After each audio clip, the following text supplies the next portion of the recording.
Mostafa English tutorial home. বন্ধুরা, আজ কথা বলবো পার্সোনাল প্রোনাউন। পার্সোনাল প্রোনাউনে 5টি ফর্ম থাকে।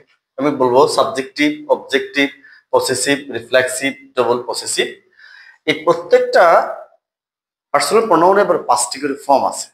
একটি হচ্ছে I, me, my, myself, mine, we, us, our, ourselves, ours. You এটা সিঙ্গুলার প্লুরাল একটি, you, you, your, yourself, yours এটা plural, you, you, your, yourselves, yours. He, him, his, himself, his. She, her, her, herself, hers. They, them, their, themselves, theirs. It, it, its, itself, it's.